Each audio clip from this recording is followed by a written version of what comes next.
Well, hello. Today we're going to be talking about Escobar's D&D process, dialogue, deliberation, and command level leadership. So let me start with this picture in your mind's eye. You're standing at the front of a community meeting after a controversial incident.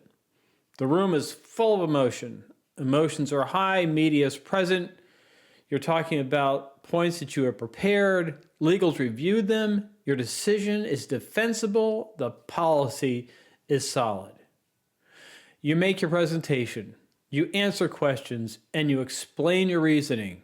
And yet, when the meeting ends, you can feel it. Technically, you know you did everything right, but something feels off. Something's just not right.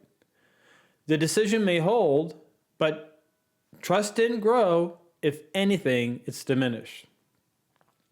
Now, here's the uncomfortable question you probably need to ask yourself. What was that failure a result of? Was it a failure of policy or a failure of process? Escobar, his framework prompts us to confront a distinction most public leaders blur, the line between dialogue and deliberation. And for experienced professionals, for the command staff, this isn't semantics, this is strategic. You know, most of us are trained in deliberation. We assess facts, we evaluate opinions, we weigh risk, and we make decisions. That's command responsibility. But dialogue's different. Dialogue is about meaning, identity, values, assumptions, intentions, the social context surrounding the decision before it's made. Now think about that. It's the social context surrounding the decision before a decision is made. If deliberation is about what we decide, dialogue is about how we understand the problem initially. And here's the tension. When we skip dialogue and go straight to deliberation, even with the best of intentions, we often heighten resistance rather than resolve it. Not because people reject the outcome, but because they never felt involved in meaning and making. That distinction matters deeply in public safety leadership because your authority is statutory and your legitimacy is relational. You can enforce compliance, you cannot enforce trust. And over time, the difference between those two determine whether your next decision becomes easier or exponentially harder. So today, we're going to unpack Escobar's D&D framework, dialogue and deliberation, not as an abstract theory, but as leadership architecture. How do you design engagement processes that build relational capacity before asking people to accept tough trade-offs? How do you exercise authority without reinforcing defensiveness? How do you make decisions that solve today's problems without weakening your ability to address tomorrow's? That's the lens we'll use as we move into the D&D process. Let's start by clarifying what dialogue is, and maybe more importantly, what it's not. As senior leaders, you are constantly making high-stakes decisions. Policy shifts, critical incidents, reform discussions, budget trade-offs, school safety, labor issues, you name it. But here's the issue. Technical accuracy does not automatically produce legitimacy. You can make it a defensible decision, legally sound, tactically appropriate, and still damage public trust if the communication process fractures relationships. Escobar's argument is that communication quality shapes institutional capacity. In other words, how you talk may be what determines whether your next decision is easier or harder. So let's clarify terms. Dialogue focuses on mutual understanding. It surfaces values, assumptions, lived experiences, identity, tensions. Dialogue slows judgment. It creates relational capacity. Deliberation, on the other hand, is about decision making. It weighs options, evaluates trade offs, and moves towards action. Both are necessary, but they are not the same.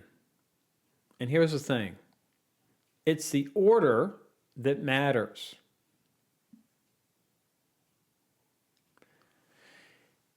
Here's a leadership mistake that I often see. Leaders jump into deliberation. They define the issue. They present options. They invite comments. Then they move on to recommendations. But if dialogue hasn't happened first, if people don't feel heard, understood, or respected, deliberation can seem like a performance. Dialogue without deliberation can turn into endless conversation. Deliberation without dialogue risks becoming adversarial. Effective leadership combines both deliberately. Escobar frames D&D as sequential and relational. So let's walk through this a little bit. First, establish dialogue. Second, build shared understanding. Third, transition to deliberation. Fourth, evaluate options and consequences, then move towards a decision. Relational groundwork precedes judgment. If you skip the relational work, the decision may be technically correct, but socially unacceptable. Unstable decisions create long-term governance problems, and we need to avoid those. So let's make this practical. Think about a post-critical incident community meeting that you've been to. If you enter the room focused only on defending policy, you're in deliberation mode. But the community still may be in dialogue mode. They want acknowledgement, context, respect, or consider reform decisions. If you move immediately to, here are the options, without exploring how people define the problem, you've skipped dialogue. And when dialogue's skipped, resistance intensifies. Not because people necessarily reject the solution, but because they never felt included in meaning and making. Now here's where this can get uncomfortable.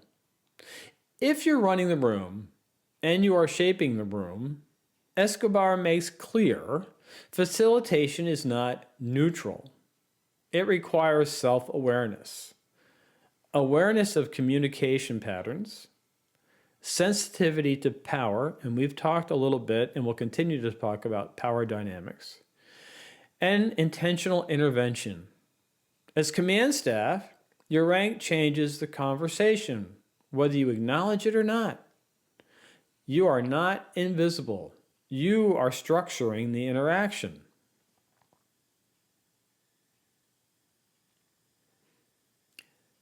Dialogue requires physical and psychological safety. That doesn't mean comfort.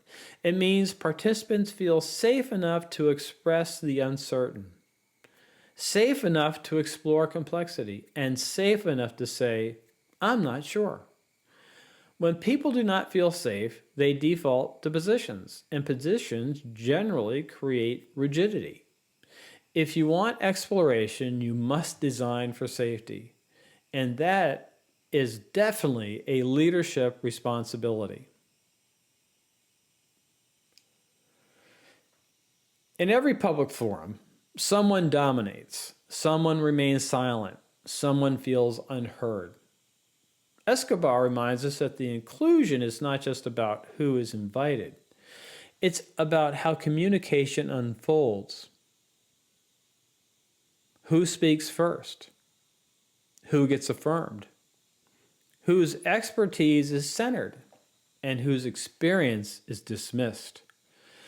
Institutional authority shapes these dynamics.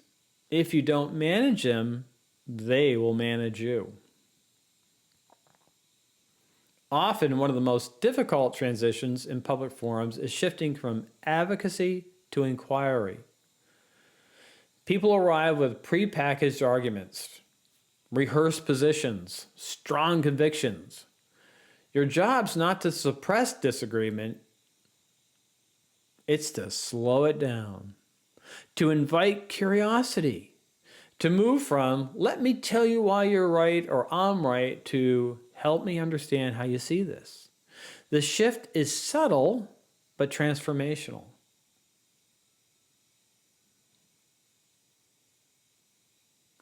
Now we need to talk about a leadership landmine, tokenism.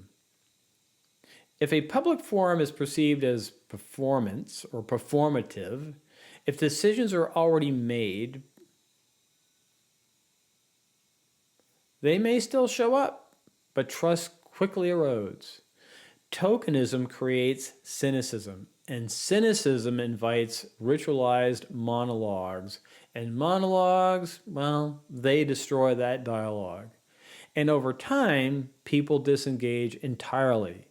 You cannot afford engagement fatigue in your community if you want to be successful. Another common breakdown, unclear purpose. Participants need clarity. What is open for discussion? What is not negotiable? What influence do they actually have? Ambiguity breeds suspicion.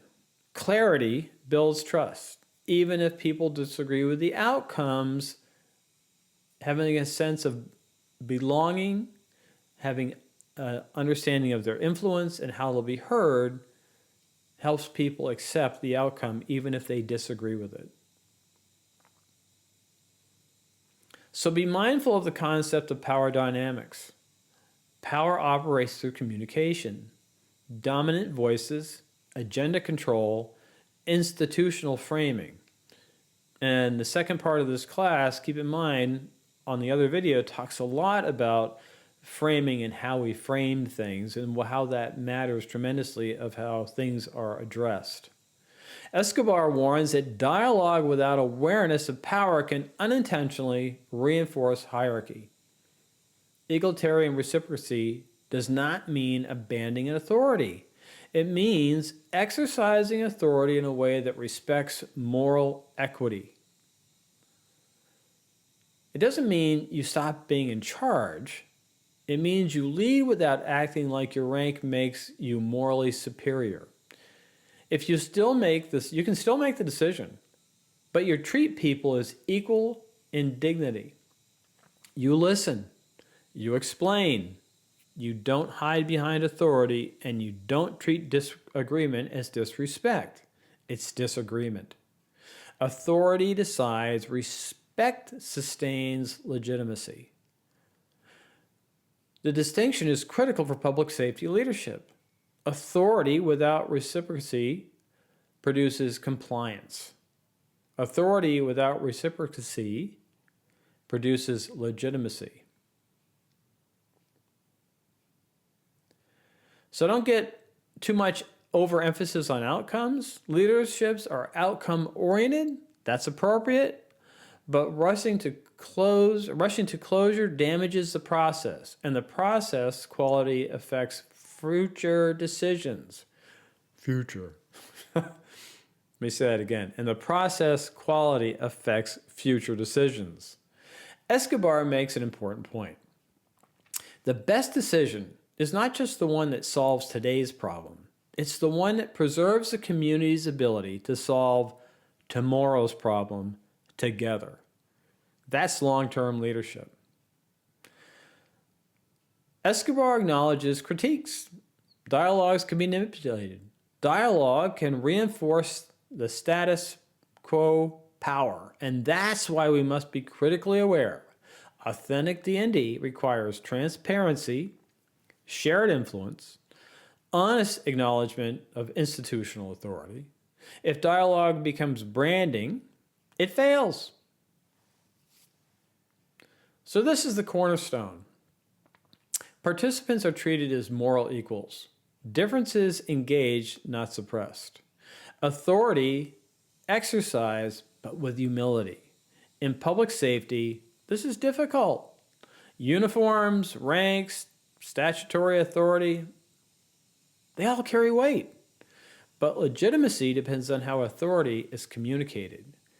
Reciprocity strengthens authority. Defensiveness weakens it. So, as we begin to think about closing arguments, let's think about these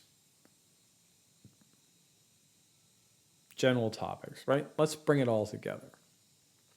Escobar's framework is not asking you to abandon authority. It's asking you to exercise it more strategically. Every public forum you convene is doing something, whether you intended to or not. It's either reinforcing adversarial communication patterns or it's building relational capacity. It's either strengthening your agency's ability to govern in the future or quietly eroding it. There's no neutral ground. Process is not optics. Process is infrastructure. And the way you structure dialogue before deliberation, remember here, dialogue before deliberation determines whether your decision will be experienced as imposed or as legitimate. And here's one of the long-term leadership issues. You can survive one fractured meeting.